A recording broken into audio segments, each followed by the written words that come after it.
right, so let's go with the first game tonight.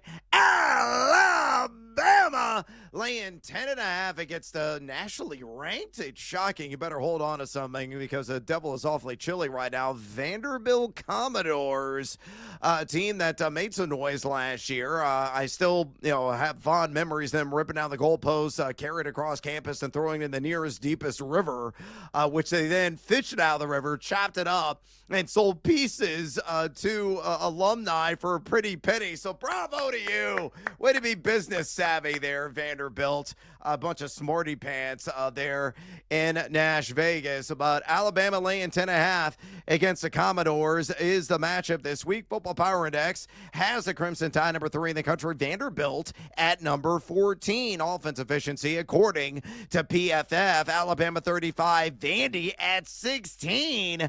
Defensive efficiency. Alabama 41. Vandy at 15. So the advanced analytics are very much saying, take the Commodores, take them. But what will Ryan Horvat say? Again, Alabama minus 10.5 against Vanderbilt. Fade or follow?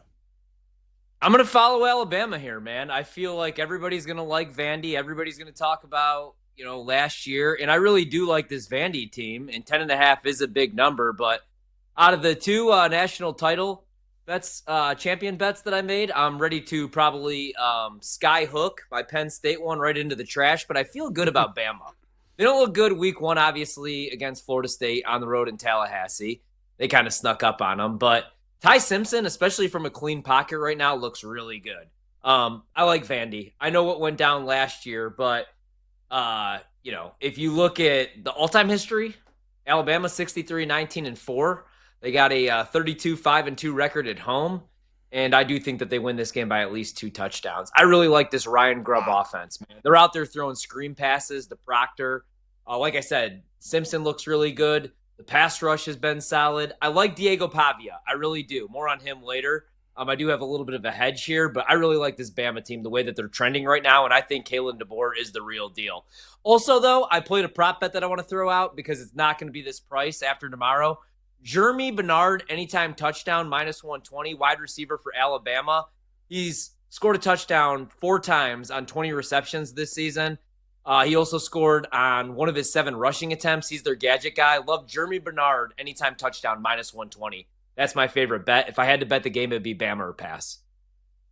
All right, Horvat saying roll tide and laying the chalk there, minus 10.5 against the Vanderbilt Commodores. Let's move on to another decent matchup. It's not the glorious slate that we had last week, but there are some meaningful games, and this is one of them. Texas, Arch Manning and company, minus 6.5 on the road against Florida in the swamp. Numbers Nerd says this. Football Power Index has Hook'em Horns at number 4 in the nation. Florida number 33. According to Pro Football Focus, the offense efficiency stats, University of Texas at number 42. Florida at a not so nice 69. Defense efficiency, according to PFF, Texas at number 7. Florida at number 24. Well, with all of that information in the background, what's your view on this one? Texas minus 6.5 on the road against the Florida Gators. Fade or follow? I love Texas in this spot. I'm going to bet Texas pretty big. I'm actually going to do it when we go to commercial. I was going to wait until Wednesday. I'm just going to bet him right now. I know Arch Manning has been a disappointment because he was way overhyped, but you know who's been a bigger disappointment? DJ Lagway, man. Right now he has a 46.9 QBR, 92nd in the country. He's got 5 touchdown passes that he's thrown to 6 interceptions, only 690 yards. The reason, the offensive line, they haven't been able to protect him. So I do think that Texas's pass rush is going to get home. I think they're going to be able to run the ball against Florida.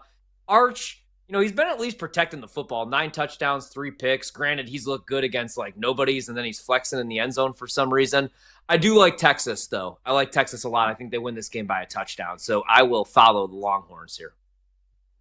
All right, all right, all right. Going with the fighting Matthew McConaughey's laying the 6.5 there on the road against the Gators. All right, let's move on to your team, the Notre Dame Fighting Irish. Oh, so impressive.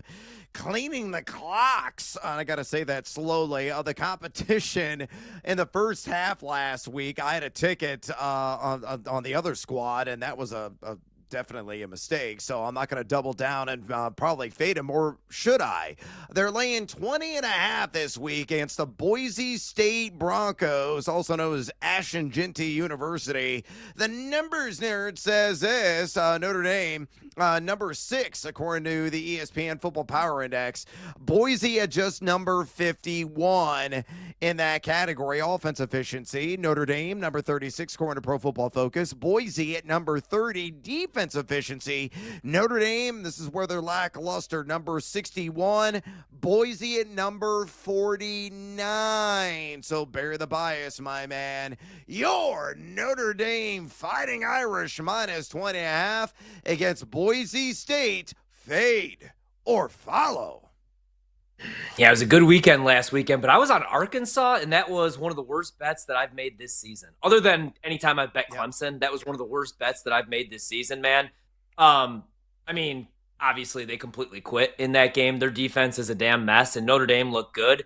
I think this number is a little out of hand, though. I was hoping to get like 21 and a half over 3 touchdowns here over the key number with Boise State. But I think Boise State's going to keep this game close. Notre Dame, I still don't trust them on the defensive side of the ball. I know that they blew out Arkansas, but I think with Maddox Madsen, as long as he doesn't turn the ball over, and he hasn't done that this season, he's only taken 2 sacks, 9 touchdown passes, the 1 pick. Obviously, Dylan Riley is not Ashton-Genty, but he is averaging 7.5 yards per carry, and he scored 5 touchdowns on the ground. So I think Boise State is going to be able to run the football against that Notre Dame front. They're still all beat up in the secondary without their best cover corner.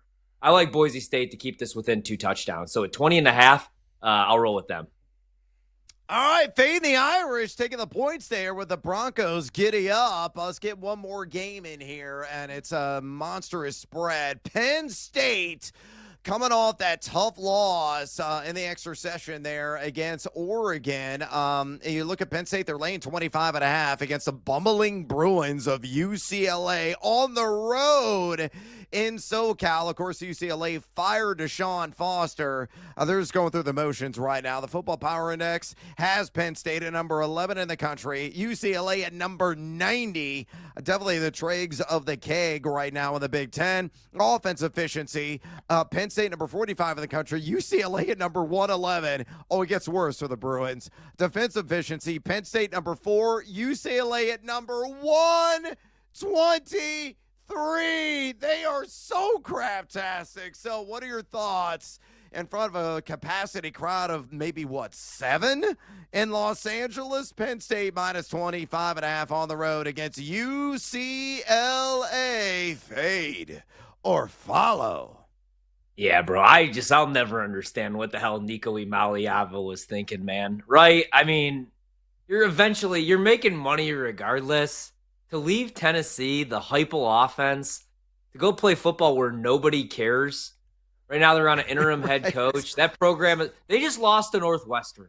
They lost to the Fighting Preston Stones 17-14. At least they showed some fight in the second half, but they're a terrible football team. That said, Jared Smith, friend of show, he's a Penn State graduate, a Penn State fan, and he said, this team's dead to me. They're dead to me too, but they're not dead to me this week. If I have to bet this game, I'm going to lay it with Penn State. James Franklin is going to want to do what he does best, beat up on the bad teams, right? Wins the games that he's supposed to win, does not win the big games, of course. But Drew Aller, for the love of God, we got to get the promo off, man. That was me throwing money in the fire. I wanted to believe in Drew Aller, right? If this is 1993, he's probably a top 10 pick because he's 6'4". He's got a cannon for an arm. But you know what he can't do? Make the throws or use his brain. The mechanics are terrible. Drew Aller stinks. Right now, he's outside the top 75 in like every single metric. And so, that said, I would still bet Penn State. UCLA's terrible. They just lost to Northwestern. Yeah. Follow Penn State if you have to bet the game. Stay away. Find something better to do. Go to the pumpkin patch with your family. Yeah. Yeah, seriously, or drink a nice pumpkin latte or something on your Yeah, couch instead of absorbing that game. Look, I think Penn State's going to win by at least 50. And that might seem like an exaggeration, but I think it's definitely within the vicinity and ballpark. I'd probably take it all line, bet them all the way up to like minus 29.5 and get it at plus money. They are going to rock. They are going to roll because UCLA has quit on their coaching staff and the institution in general. Penn State bounces back with authority.